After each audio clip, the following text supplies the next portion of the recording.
Olá, boa noite a todos.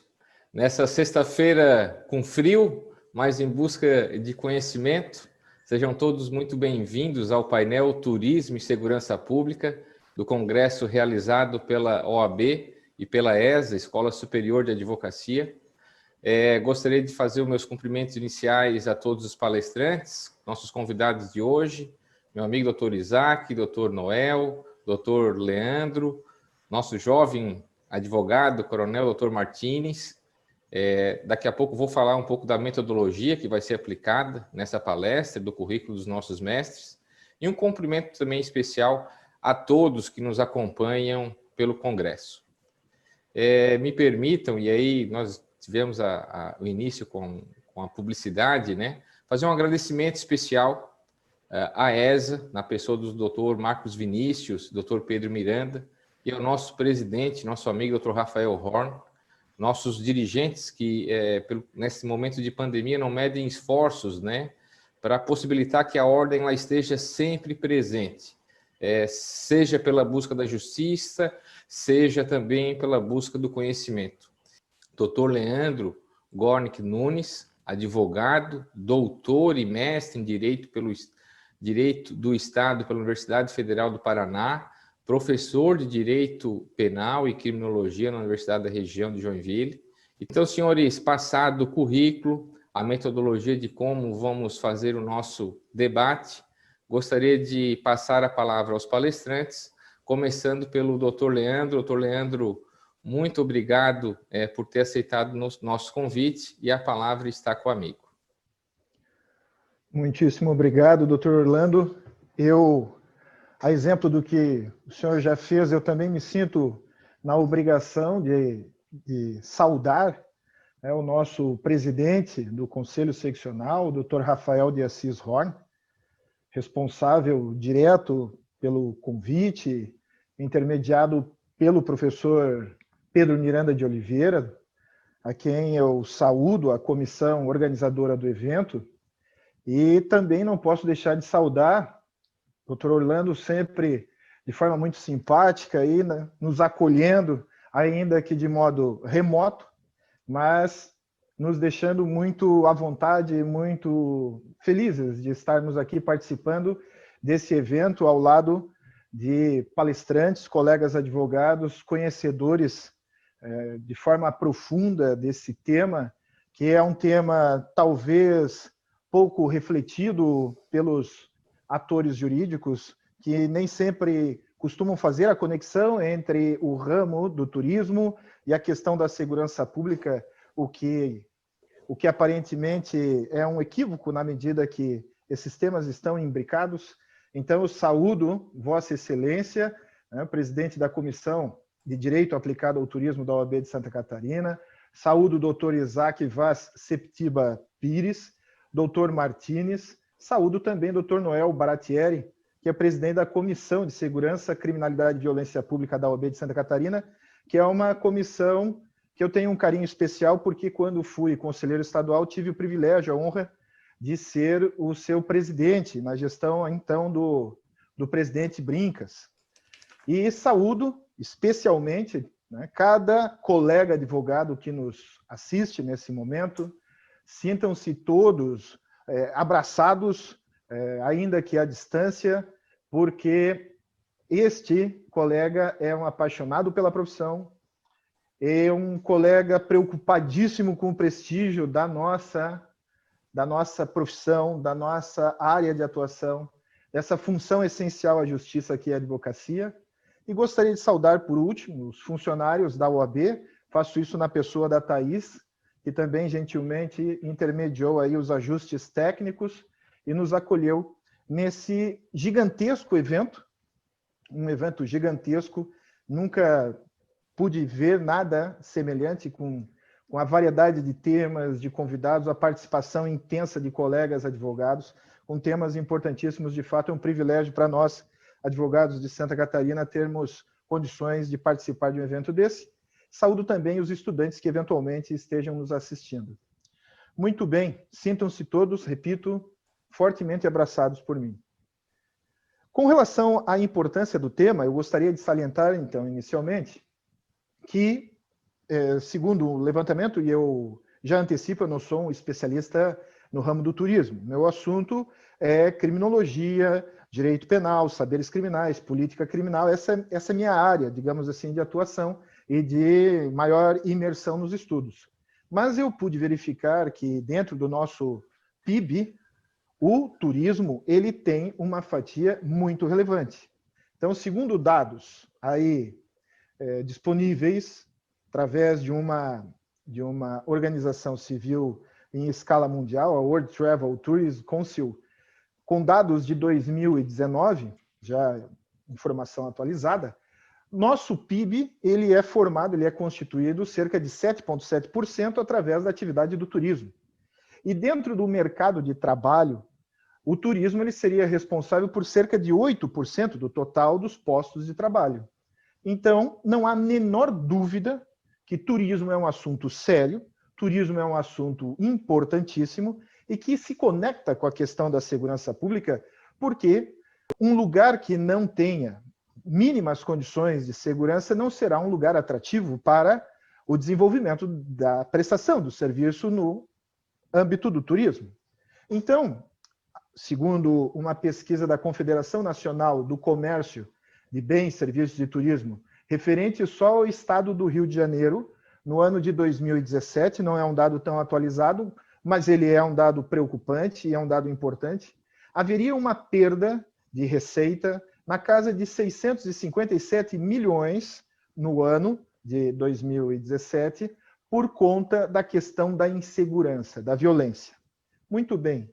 Então, considerando toda a relevância do turismo, em termos econômicos, e considerando que a insegurança ela gera prejuízos nessa área, e num país como o Brasil, né, que tem uma crise fiscal violenta, que tem uma preocupação com o orçamento público e a necessidade de incrementar as suas receitas, não há dúvida que esse painel ele se torna de uma relevância muito grande.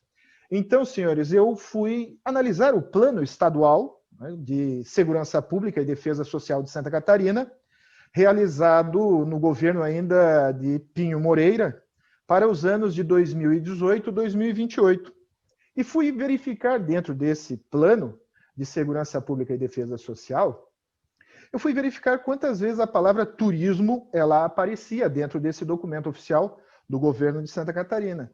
E eu pude verificar que a palavra turismo aparece uma vez.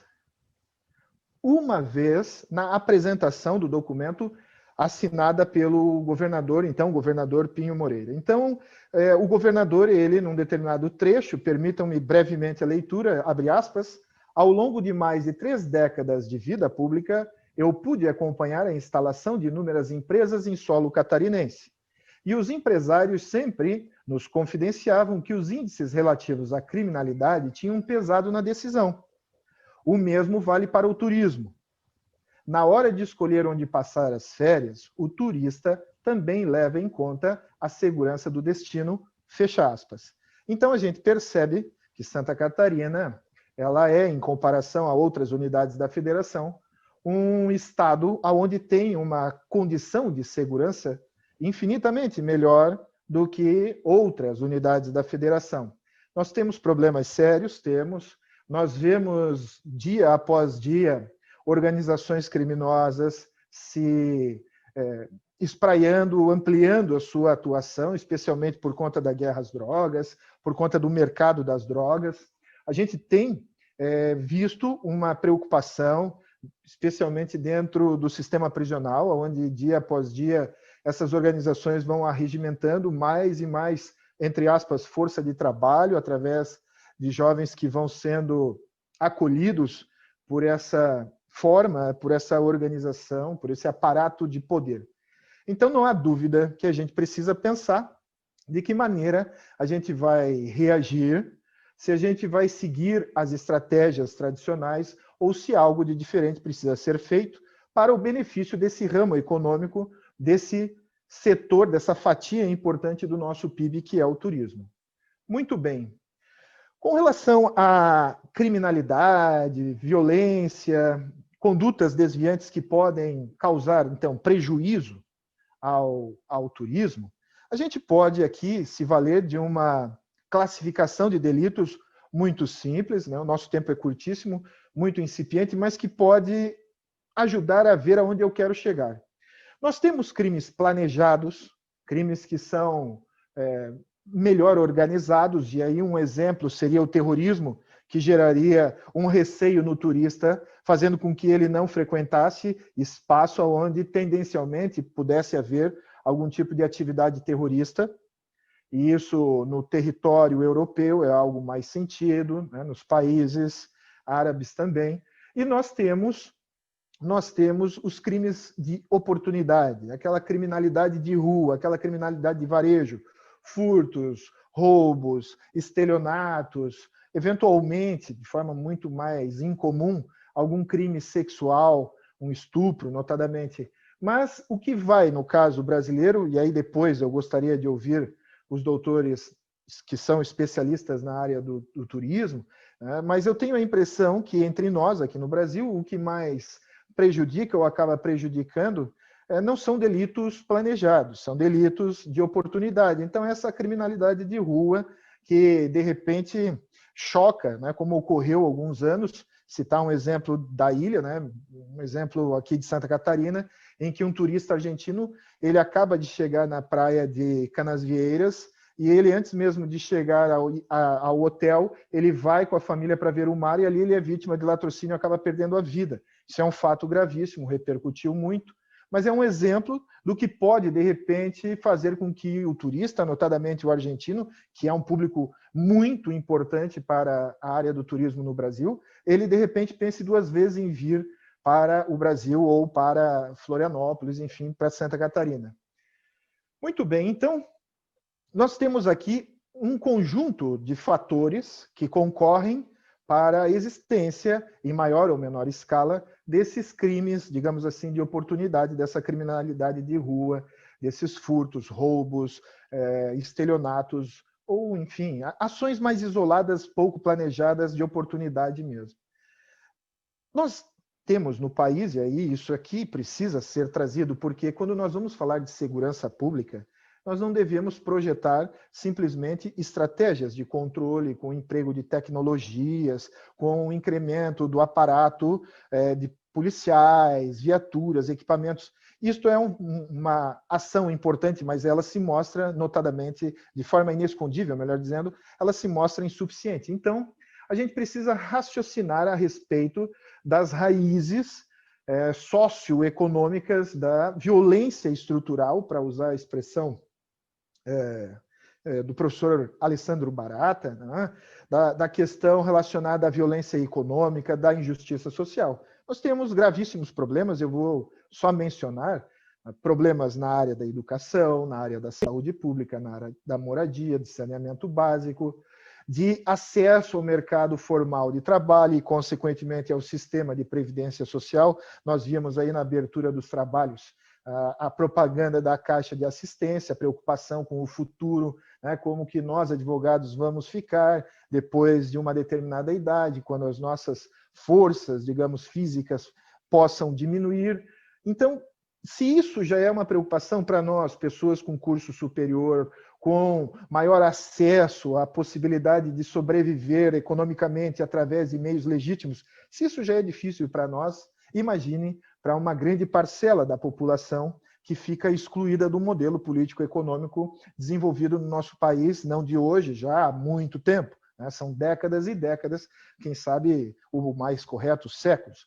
Então, a gente tem aqui graves problemas. Além disso, nós temos uma postura institucional fortemente racista, e aí a gente precisa ampliar nosso olhar, não só para os problemas de Santa Catarina, mas para o Brasil como um todo.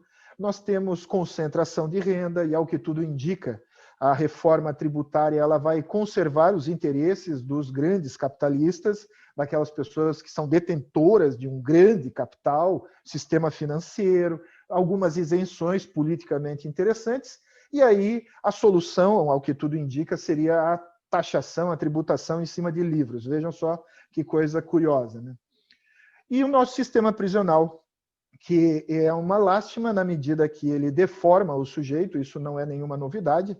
a criminologia crítica já desde os anos 60, 70 fala a respeito das teorias da rotulação, e aqui no Brasil a gente sabe que dia após dia isso é um grave problema para todos, né, que atuam no sistema de segurança pública, que atuam no sistema de justiça criminal e as pessoas de um modo geral, que é o fortalecimento desses grupos criminosos. Então a pergunta que a gente faz é a seguinte: o que fazer diante dessa violência estrutural e dessa violência institucional que é empregada para a conservação desse grau de violência estrutural, dessa desigualdade, dessa injustiça social? Nós temos equívocos tradicionalmente empregados, política criminal equivocada, fundada na ideia do eficientismo penal, fundada, a grosso modo, no punitivismo. Nós temos, sistematicamente, a criação de novos tipos penais, o pacote anticrime, ainda né, do ministro Sérgio Moro, do dia 24 de dezembro, a Lei 13.964, é um exemplo disso, bem recente. Incremento de penas, encarceramento em massa, o Supremo Tribunal Federal já declarou nosso estado de coisas inconstitucional na ADPF 347. Insistimos numa política antidrogas proibicionista, puramente repressiva, violenta, que causa morte, que causa medo, morte de pessoas sem farda, mas também com farda. É a minha homenagem aqui, então, dirigida ao Dr. Martínez, Coronel Martínez, a questão né, da perda de homens valorosos, de pessoas que desejam uma sociedade justa, fraterna, solidária, honesta, enfim. A gente percebe uma perda muito grande de vidas. E aí a questão do racismo estrutural, do racismo institucional no âmbito da guerra às drogas é algo que não tem como negar. Isso aí depois, na hora dos debates, se for possível, eu pretendo ampliar um pouco a análise desse problema. E também é empregado frequentemente a tecnologia de controle social. Novas ferramentas como câmeras de segurança, de monitoramento do espaço público, o rastreamento de informações via internet, e também vemos a mídia, né, os veículos de comunicação de massa difundindo e explorando um mercado do medo. Quem erra nesse jogo todo, né, diante dessas estratégias tradicionais no âmbito da política criminal? O Poder Legislativo erra quando segue repetindo discurso punitivista que é simpático ao eleitor que sente medo, que sente raiva, que tem um envolvimento com um sentimento de vingança coletivo. Então, nós temos aí o Poder Legislativo errando. Nós temos o erro do Poder Executivo, que faz eco a esse tipo de providência. Não se preocupa com... Todo mundo fala da questão da educação, mas aí, quando a gente vai ver o orçamento, parece que os recursos para a área da defesa são mais importantes do que para a educação. O Poder Judiciário, via de regra, forma juízes, forma atores que vão seguir essa linha do punitivismo, acreditando que penas mais severas resolverão o problema da insegurança. Então, nós temos um problema que passa pela formação nos cursos de direito, no bacharelado, e depois na orientação jurisprudencial, na construção de precedentes, e isso também é algo que a gente precisa discutir de um modo mais sério. O Ministério Público vai na mesma toada, e o setor empresarial, como reage? O setor empresarial, ele não tem formação a respeito dessa questão mais ampla, digamos, socioeconômica, dessa violência mais estrutural. O setor empresarial se preocupa, dentro da lógica do mercado, em defender a sua permanência dentro da competição que é imposta, né, nesse mercado. Ele quer que a polícia coloque mais câmeras, mais soldados, de preferência se fosse o sonho de consumo, é que tivesse no mínimo um soldado PM na porta de cada estabelecimento, como se a estrutura de Estado fosse dar conta de toda a complexidade que é esse fenômeno. Então, o setor empresarial costuma também seguir na mesma linha, na linha do punitivismo. E a comunicação de massa, a grande mídia, ela vai explorar isso, porque esse medo ele acaba sendo atraente, e acaba garantindo patrocínios, enfim, acaba garantindo os seus contratos e os seus negócios. Então, me encaminhando para o encerramento, né, eu peço desculpas pela forma rápida demais, de repente, como eu falei, mas é porque o nosso tempo é curto. Para eu encerrar e devolver a palavra, então, eu acho que nós deveríamos aqui, que se a gente está falando de turismo, a gente está falando de um setor empresarial, a gente está falando de um setor econômico, eu acho que o setor empresarial, que tem um papel importante na definição dos rumos políticos, na medida que dá mais apoio a esse ou aquele candidato, a esse ou aquele partido, a essas ou aquelas propostas, o setor empresarial deveria pensar o seguinte: existe lá na internet um site www.impostômetro.com.br. Esse é um site desenvolvido por algumas instituições do setor empresarial, a Associação Comercial de São Paulo, Instituto Brasileiro de Políticas. São 3 instituições de direito privado que desenvolvem uma crítica a respeito do tanto que se arrecada e do tanto que é revertido em investimento social. É uma crítica legítima? É uma crítica legítima. De fato, nós gastamos muito com o pagamento de juros da dívida pública, nós gastamos também muito com o pessoal, né, com o serviço público, com a burocracia estatal, e, de certo modo, a reclamação desses empresários me parece legítima. Mas eu gostaria de propor a criação de um criminômetro, porque nós temos, pelo menos desde 1990, uma infinidade de novos tipos penais, de novas leis especiais, com penas mais severas, com a diminuição de garantias dentro do processo penal. Nós temos um crescimento vertiginoso desde os anos 90 na população carcerária e a insegurança, ela, pelo menos, parece ser maior a cada dia. Os dados estatísticos não são nada alentadores. Então, deveria haver por parte do setor empresarial uma reflexão crítica para a escolha de novas estratégias no sentido de nós diminuirmos efetivamente a insegurança e otimizarmos, então, o setor do turismo, trazendo mais vantagens econômicas. Nós devemos ter consciência, então, que o turismo depende da segurança pública, mas a segurança pública também depende do turismo, porque na medida que o turismo ele se alavanca, aumenta a nossa receita, a nossa arrecadação, aumenta a possibilidade do Estado fazer investimentos nas áreas sociais.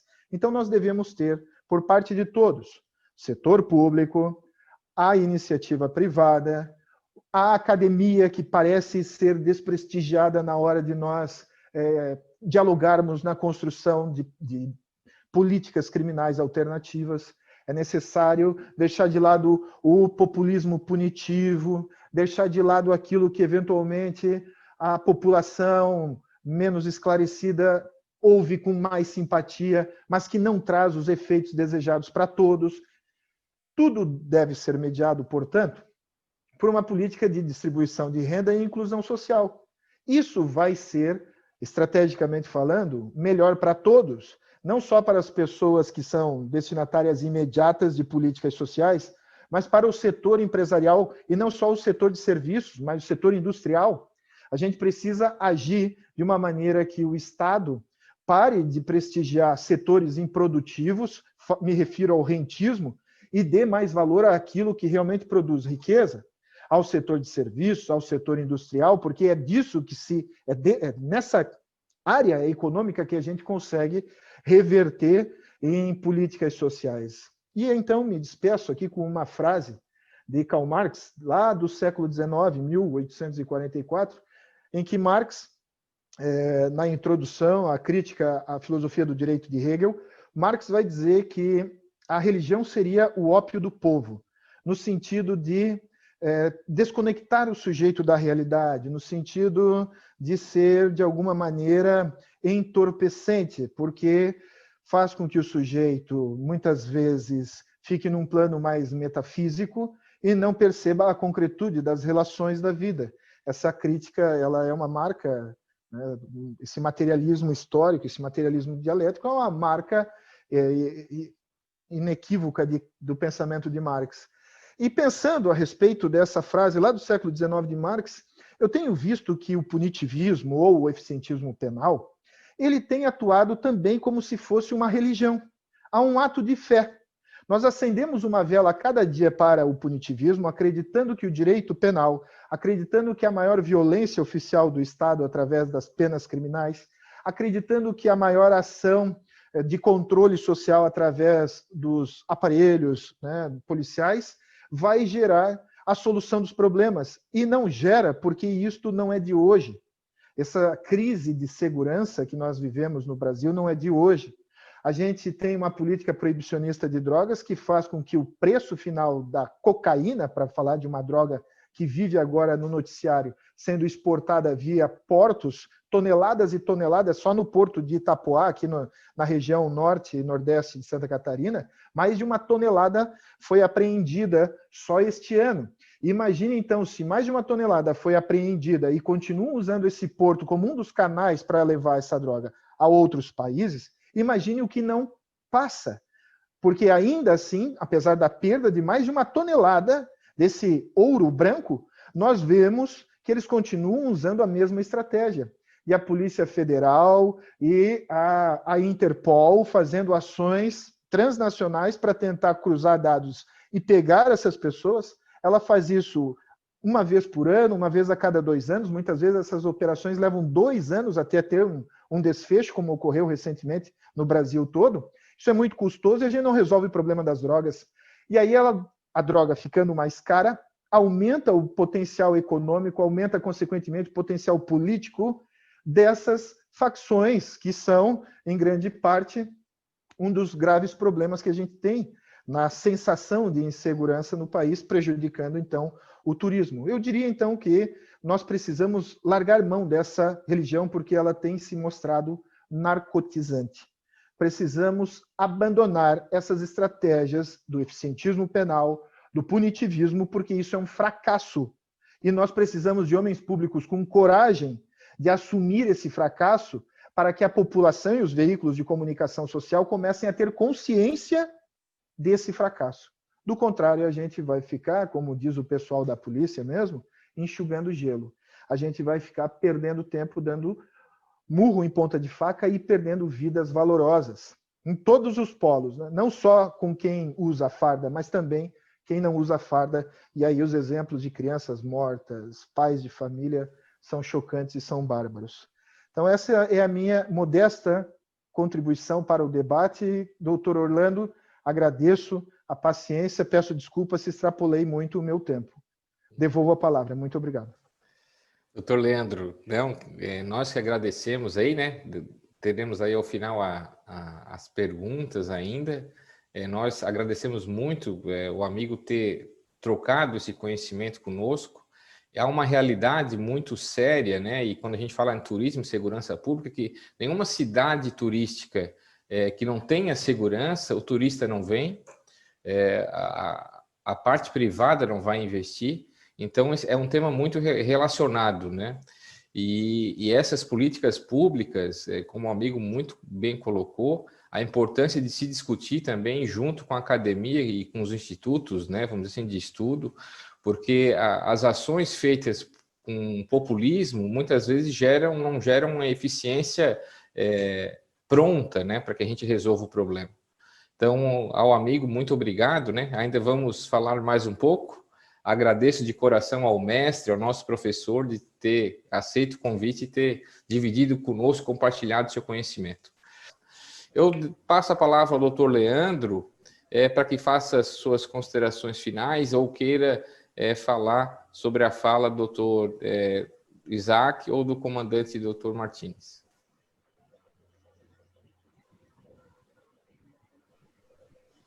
Bem, doutor Orlando, parabenizo o coronel Martins, doutor Martins, nosso colega hoje, advogado, jovem advogado, e parabenizo também a intervenção do doutor Noel. Tenho a dizer, assim, a vocês, como uma espécie de complemento daquilo que eu expus. Acho muito importante esse diálogo com alguém que tem larga experiência no ramo da segurança pública, notadamente na Polícia Militar, que é de fato essa polícia que encara, né, face a face, mesmo com as situações mais críticas, dentro dessa gestão do caos mencionada pelo Dr. Martins. E me apego a esse último exemplo, talvez, da questão de Camboriú, Balneário Camboriú, separada ali pela rodovia BR-101. A gente tem a marca gritante da desigualdade social, de uma criminalização, geralmente da pobreza, dessa criminalidade de rua, que é onde a polícia militar vai ter um acesso mais próximo, e aí então os flagrantes vão ser de quantidades, apreensões menores de drogas.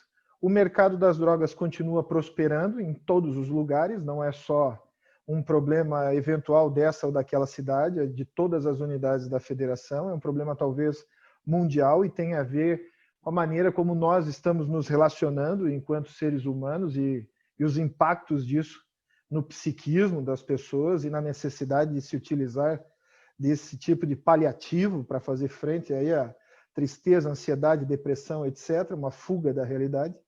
De qualquer maneira, o que a gente nota é que as políticas de segurança pública, elas, tradicionalmente, elas vão criminalizar a pobreza e dentro da pobreza vão criminalizar pessoas jovens, pobres, muitas vezes negras ou afrodescendentes, pessoas de baixa escolaridade, enfim, pessoas que não têm recursos para cometer o crime com mais sofisticação. E aí, então, é aonde a gente vai ter as prisões, também mencionada, a situação também foi mencionada pelo Dr. Martins, no sentido de nós termos, do total de praticamente 800 mil presos no país hoje, 25% tem a ver com o comércio de drogas, desse total de presos, e dentro desse total de presos, essa população que eu estou falando, são pessoas, via de regra, jovens, pobres, negras ou afrodescendentes de baixa escolaridade.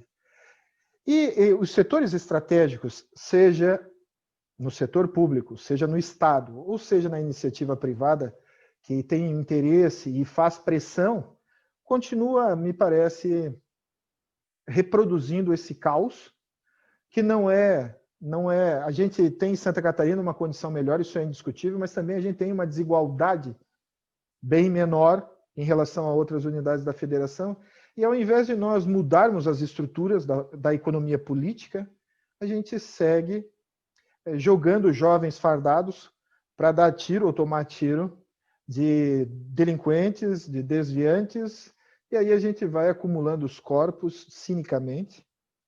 E do ponto de vista econômico, para fazer a conexão com o que o Dr. Isaac falou e com o tema do turismo, do ponto de vista econômico, isso vai gerando também prejuízo. A estratégia utilizada ela é economicamente inviável. É uma estratégia irracional. Ela aparentemente agrada algumas pessoas, ela de alguma maneira dá uma aplacada no medo, no sentimento de vingança coletivo, mas nós continuamos com um gravíssimo problema. E essa questão da guerra às drogas ela é central.